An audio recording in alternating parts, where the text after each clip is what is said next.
ظاہر ہے جہاں پر جماعت واجب ہے وہاں تو جماعت کے ساتھ نماز کی ادائیگی کرنا ضروری ہے. جہاں پر جماعت کا وجوب نہیں ہے وہاں پر بھی کوشش یہی کرنی چاہیے کہ جلد از جلد نماز کی ادائیگی کر لی جائے، فوراً نماز کی ادائیگی کر لی جائے، کیونکہ جو ہی آپ کو وقت ملا آپ اگر نماز کی ادائیگی نہیں کریں گے تو پھر شیطان اس میں سستی دلائے گا، مزید سستی دلائے گا، اور بعض اوقات ایسا بھی ہوتا ہے کہ وہ نماز کا وقت ہی گزر جاتا ہے. تو ایسا نہیں ہونا چاہیے، جتنی جلد ممکن ہو سکے نماز کی ادائیگی کر لینی چاہیے. یہ بلال بھائی یہ سوال کر رہے ہیں مصطفیٰ نام رکھنا کیسا؟ بے شک مصطفیٰ نام رکھ سکتے ہیں، اس میں شرعی طور پر کوئی قباحت نہیں ہے. محمد مصطفیٰ نام بھی رکھا جا سکتا ہے اور غلام مصطفیٰ نام بھی رکھا جا سکتا ہے اور مصطفیٰ نام بھی رکھا جا سکتا ہے. ماشاءاللہ. یہ سوال آیا ہے کہ بالوں کو جلانا کیسا؟ کہ جب اسلامی بہنوں کے بال وغیرہ گھر میں جمع ہو جاتے ہیں تو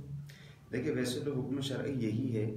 کہ بالوں کو دفن کر دیا جائے. اسی طرح جسم سے دیگر جو چیزیں جیسے ناخن وغیرہ ہیں یا دیگر چیزیں ہیں ان کو دفن کرنے کا ہی حکم ہوتا ہے، تو ان کو دفن کرنا ہی بہتر ہے. کہیں پہ ایسا انتظام ہو تو اس کو دفن کر دیا جائے، بالخصوص اسلامی بہنوں کے متعلق ہے، تاکہ غیر محرم کی اس پر نظر نہ پڑے. اگر جلائیں گے تو جلانا بھی گناہ نہیں ہے. یہ ذیشان ہے ملیر کراچی سے کہ کیا مرغی کے گوشت پر بھی نیاز ہو سکتی ہے؟ بالکل مرغی کے گوشت پر بھی نیاز ہو سکتی ہے، کیونکہ مرغی جو ہے وہ حلال جانور ہے، اور جب حلال جانور ہے اس کو کھایا جا سکتا ہے تو اس پر نیاز بھی ہو سکتی ہے. ہاں ممکن ہے ان کے ذہن میں یہ ہو کہ جو برائلر مرغی ہے اس کے متعلق یہ سوال کر رہے ہیں، ان کے ذہن میں شاید ایسی بات ہو کہ برائلر مرغی کی غذا وغیرہ میں کچھ اس طرح کی چیزیں موجود ہوتی ہیں. تو دیکھیے غذا میں اگر جانور کی غذا میں کوئی ایسی چیزیں موجود ہیں اور ان چیزوں کی بنا پر جانور کے گوشت کے اندر کوئی بدبو وغیرہ یا اس طرح کا مسئلہ نہیں ہے تو اس جانور کے گوشت کو بلا کراہت استعمال کیا جا سکتا ہے. ہاں اگر ایسی کیفیت ہو کہ اس میں بدبو پیدا ہو گئی ہے جو کہ ایسی صورت ہے تو پھر بھی حکم شرعی یہ ہے کہ جانور کو کچھ دیر کے لیے کچھ عرصے کے لیے بند کر دیا جائے، اس کو اچھی چیز کھلائی جائے، پھر اس کے گوشت میں سے جب بدبو ختم ہو جائے تو پھر اس کو استعمال کیا جا سکتا ہے. ماشاءاللہ. یہ محمد اکرم ہے، یہ سوال کر رہے ہیں کہ حرام کی کمائی سے عمرہ کرنا کیسا؟ دیکھیے جیسے کہ پہلے بھی اسی طرح کے ایک سوال کا جواب دیا کہ اللہ تعالیٰ پاک ہے، وہ طیب ہے، وہ پاک اور طیب مال کو ہی قبول فرماتا ہے. لوگوں کے نزدیک تو بے شک واہ واہ بھی شاید ہو جائے گی، مگر ظاہر ہے جب آپ کو معلوم ہے کہ آپ کے پاس پاک مال موجود نہیں ہے تو پھر ایسی جسارت نہیں کرنی چاہیے کہ جب پاک مال ہی موجود نہیں ہے، حرام مال موجود ہے، تو یہ جسارت نہیں کرنی چاہیے کہ اسی حرام مال کے ذریعے اللہ تعالیٰ کے گھر میں حاصل ہو جائے. ماشاءاللہ. مفتی صاحب اگر کسی کو یہ سوالات یہاں پہ سلسلہ جاری ہے، اگر یہاں پر ہمارے فیس بک پر سوال کا جواب نہ مل سکا تو وہ کس انداز سے اپنے دارالفتہ اہل سنت میں رابطہ کرے، کیا طریقہ کار ہے؟ دیکھیے الحمدللہ ضرورت دارالفتہ اہل سنت کی اس کے علاوہ یہ تو ایک سلسلہ ہے دارالفتہ کا، اس کے علاوہ مدنی چینل پر بھی کم و بیش روزانہ ہی سلسلہ ہوتا ہے. مغرب کی نماز کے بعد، جمعرات کو عصر کی نماز کے بعد ہوتا ہے، بدھ والے دن صبح 8 بجے بھی یہ سلسلہ ہوتا ہے، تو اس میں بھی رابطہ کیا جا سکتا ہے. اسی طرح دارالفتہ کی واٹس ایپ سروس موجود ہے، وہ جو بیرون ممالک کے لیے واٹس ایپ سروس ہے وہ بھی موجود ہے. پھر پاکستان کے لیے اور دیگر ممالک کے لیے صبح 10 بجے سے لے کر شام 4 بجے تک فون سروس بھی موجود ہے، جس میں 4 فون نمبرز بھی ہیں، اس پر بھی جب آپ چاہیں کال کر سکتے ہیں اور اپنا مسئلہ معلوم کر سکتے ہیں. ماشاءاللہ. یہ فرحان ہے، یہ پوچھ رہے ہیں حق مہر کی کم سے کم مقدار کتنی ہے؟ دیکھیے حق مہر کی جو کم از کم مقدار ہے وہ 10 درہم ہے. 10 درہم سے مراد 2 تولہ 7.5 ماشا چاندی، یعنی اس کی جو بھی اس وقت کی ویلیو ہوگی کم از کم مقدار یہ ہے. اور زیادہ مقدار دونوں فیملیز جتنا بھی رکھنا چاہیں وہ آپس میں طے کر کے رکھ سکتے ہیں، مگر مہر میں یہ بات ضرور دیکھ لینی چاہیے کہ آپس میں اچھے طریقے سے مہر کو مقرر کیا جائے. بعض اوقات لڑکی والے یہ کہتے ہیں کہ ہمیں مہر زیادہ رکھنا ہے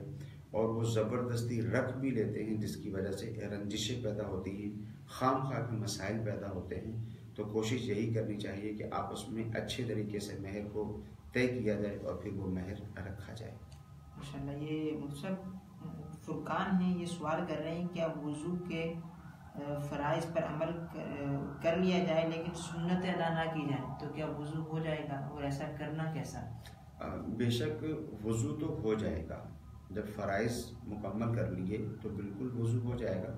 مگر ظاہر ہے سنتوں کی ادائیگی بھی اس اعتبار سے ضروری ہے کہ سنتوں کی ادائیگی ہوگی تو انشاءاللہ عز و جل ہمیں اس کا ثواب ملے گا۔ اور وضو میں بعض سنتیں ایسی بھی ہیں کہ جو سنت موقدہ ہیں، اور سنت موقدہ کا بار بار جو ترک کرتا ہے تو ایسی صورت میں اتاب و گناہ کی صورت بھی بنتی ہے۔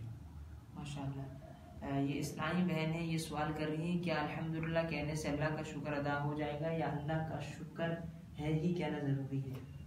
دیکھیے دونوں ہی صورتوں میں جب الحمدللہ کہا تو الحمدللہ جب کوئی شخص کہتا ہے تو اس کے پیچھے کوئی نہ کوئی بات ہوتی ہے، کوئی نہ کوئی ایسا واقعہ پیش آیا ہوتا ہے جس پر وہ الحمدللہ کہتا ہے، اور ارادہ ہی اس کا یہ ہوتا ہے کہ اس بات پر اللہ تعالیٰ کا شکر ادا کیا جائے۔ یعنی الحمدللہ کہنے کا مطلب یہ ہے کہ تمام تعریفیں، تمام خوبیاں اللہ تعالیٰ کے لیے ہیں، اور مطلب اس کا ایک اعتبار سے یہ بھی ہوتا ہے کہ میں اللہ تعالیٰ کا شکر ادا کرتا ہوں یا کرتی ہوں۔ اور پھر یہ جو اردو کے الفاظ ہیں کہ میں اللہ تعالیٰ کا شکر ادا کرتا ہوں، تو اردو کے الفاظ ہیں یہ استعمال کر لیے جائیں یا الحمدللہ کہہ لیا جائے، دونوں ہی صورتوں میں شکر کی ادائیگی ہوگی، اور یہ تو زبان سے شکر کی ادائیگی ہے، اور جو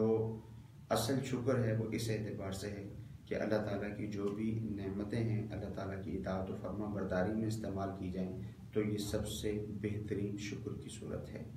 یہ فرقان بھائی کا سوال شامل ہے، انہوں نے آپ کو دعا دی ہے، اللہ تعالیٰ آپ کو جزائے خیر عطا فرمائے۔ آمین آمین۔ اور اس کے علاوہ جو ہے وہ کافی سوالات آئے ہیں، نماز میں وسوسے آتے ہیں، برے خیالات آتے ہیں، تو یہ ہمارے ابرار بھائی یہ کہہ رہے ہیں کہ ایسا کوئی دعا یا وظیفہ بتا دیں جس سے نماز میں کوئی خیال نہ آتا آئے۔ دیکھیے عمومی طور پر ہوتا یہ ہے کہ جب نماز کی ادائیگی کرتے ہیں جن لوگوں کو وسوسے آتے ہیں وہ پھر ان وسوسوں کی طرف توجہ دینا شروع کر دیتے ہیں۔ جب آپ ان وسوسوں کی طرف توجہ نہیں دیں گے تو انشاءاللہ عز و جل آہستہ آہستہ وہ وسوسے ختم ہو جائیں گے۔ تو اس کے لیے اگر جو وظائف وغیرہ ہیں وہ اگر آپ کو چاہیے تو اس کے لیے الحمدللہ عز و جل امیر اہل سنت کا ایک رسالہ موجود ہے، وسوسے اور ان کا علاج۔ اس رسالے کو مکمل پڑھ لیجئے، بار بار اس کو پڑھتے رہیے، اس میں جو دعائیں دی ہوئی ہیں، جو وظائف وغیرہ دیے ہوئے ہیں ان کو پڑھیں، انشاءاللہ عز و جل جو وسوسے وغیرہ آتے ہیں ختم ہو جائیں گے۔ یہ اسلامی بہنیں کہہ رہی ہیں سفر میں سنتوں کی ادائیگی کا کیا حکم ہوگا، کیا وہ بھی کرنا لازمی ہے؟ دیکھیے پہلے بھی اس سوال کا جواب دیا ہے جی۔ یعنی جو سنتوں کی ادائیگی ہے، دیکھیے جو سنتیں غیر موقدہ ہیں یا جو نوافل ہیں وہ تو اگر ویسے بھی ادا نہیں کریں گے تو گناہ نہیں ہے، باقی جو سنت موقدہ وغیرہ ہیں اگر سفر میں ایسی کیفیت ہے کہ سنت موقدہ آرام سے پڑھی جا سکتی ہیں، کوئی مسئلہ نہیں ہے، کوئی پرابلم نہیں ہے تو سنت موقدہ بھی ادا کی جائیں، اور اگر ایسی کیفیت نہیں ہے جیسے ٹرین وغیرہ میں ہیں یا اسی طرح وین میں ہیں، بس وغیرہ میں ہیں کہ وہ تھوڑی دیر کے لیے رکتی ہے، فرائض ہی ادا کیے جا سکتے ہیں تو فرائض ہی ادا کر لیں، وہ بھی کافی ہیں۔ ماشاءاللہ کافی سوالات کا سلسلہ جاری ہے اور کافی اسپیڈ سے سوالات بھی آ رہے ہیں، تو آپ کے ہر سوال کو شامل کرنا ممکن بھی نہیں ہے، ہمارے سلسلے کا وقت بہت ہی مختصر سا ہوتا ہے، تو آپ یہ اپنے سوالات جو ہیں ہمیں ان باکس بھی کر دیں، انشاءاللہ ضرور ممکنہ صورت میں دارالفتہ اہل سنت سے رہنمائی لے کر آپ کو اس کا جواب دے دیا جائے گا یا اگلے سلسلے میں آپ کے سوال کو شامل کر لیا جائے گا۔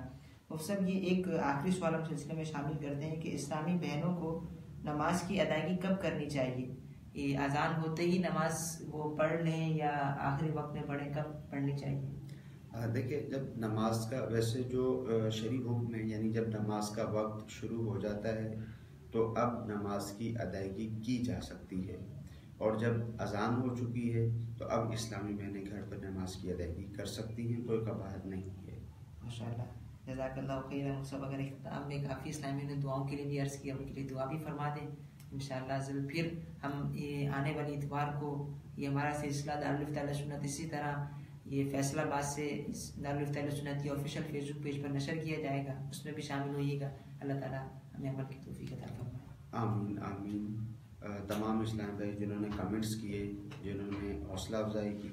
اللہ تعالیٰ ہم سب کو جزائے خیر عطا فرمائے، اور جن اسلامی بھائیوں نے بھی دعا کے لیے کہا ہے اللہ تعالیٰ کی بارگاہ میں دعا ہے کہ اللہ تعالیٰ تمام کے تمام ہی دینی دنیاوی تمام مسائل کو حل فرمائے. جن کے والدین بیمار ہیں، گھر میں کوئی بیمار ہے، رشتہ داروں میں کوئی بیمار ہے، اللہ تعالیٰ ان کو شفا کاملہ عاجلہ عطا فرمائے. روزگار کا مسئلہ ہے یا دیگر اور گھریلو مسائل ہیں، اللہ تعالیٰ کی بارگاہ میں دعا ہے کہ اللہ تعالیٰ سب کے مسائل کو حل فرمائے.